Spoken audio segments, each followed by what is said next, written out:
Hello guys, in this video we are going to discuss the essay named A Bookish Topic written by R.K. Narayan. First of all, introduction to the essay.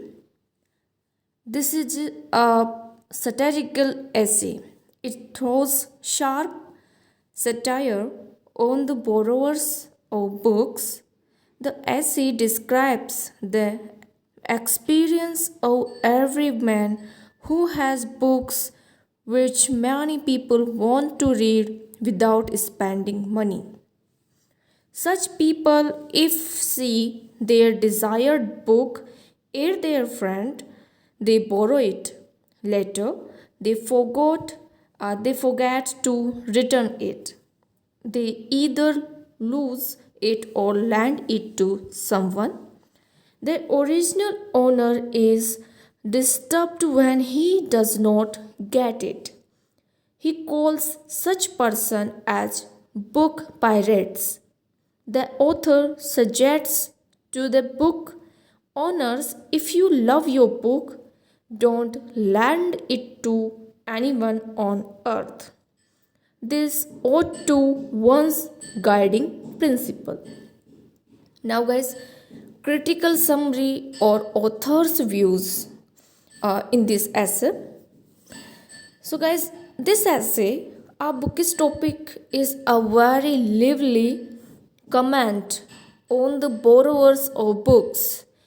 It is full of delicate irony and gentle humor. The author speaks very bitterly about the book borrowers. He calls them book pirates. That's why he begins his essay in a bitter tone, like my blackest thoughts are reserved for those who borrow my books. I am unable to forgive a man who fails to return a book which has taken from my shelf.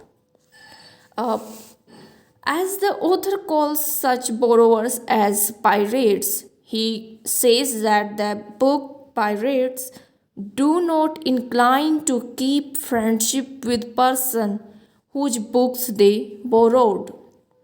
The author gives us an experience.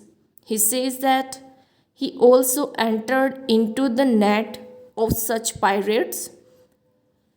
The author met him many times, but every time he made some excuses for not returning the book. First, he said he had not yet read the book. At another time, he said he could not find the book and he was too busy in some important work. Then he said his brother in law had taken the book. When the author said that he would himself go to his brother in law to get the book, then the pirate said that his brother in law was on a tour and did not know where he was. When the author suggests him that he should write a letter to his brother in law, then he replied that his brother in law was a very bad correspondent. The author felt that he would not get his book back. At the next meeting, he thought that he would meet him, but he hides himself behind the hedge. The author began to think of somehow making book borrowing illegal. He writes, inverted commas, it is under this condition you become a misanthrope and ask why it is that arranged world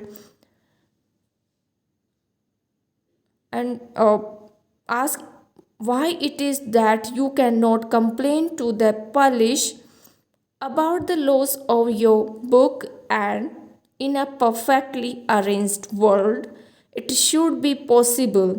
So at the next election my vote goes to the party which pleases itself too, like literacy, poverty, and disease. He says that He love our books and want that we should not lose them on any amount. He says, if you love your book, don't lend it to anyone on the earth.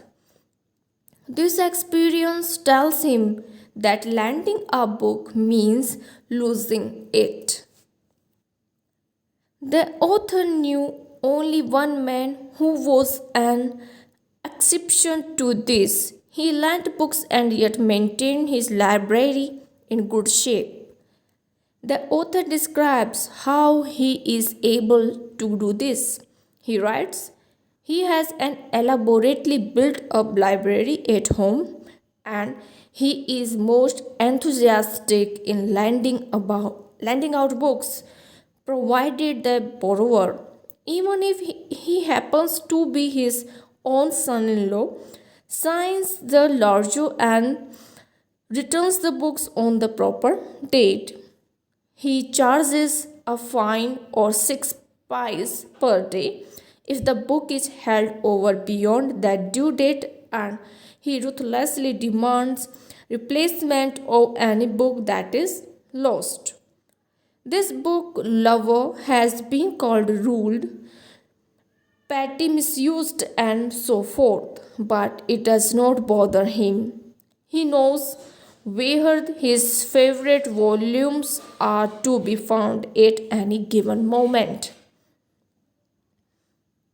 The author says that his problem regarding his books is a little different. It is little more complicated. In his bookshelf, his books written by other writers, along with the books written by him, his publisher gives 6 copies of a book. He gives away 5 and keeps the 6th copy with him, which he might need to reference or for revision for a new edition. But the book borrowers take away this 1 copy also. When he needs his own book, he has to borrow it from the library. So guys, this is a very beautiful essay written by R.K. Narayan. You must go through it and enjoy it. Thank you.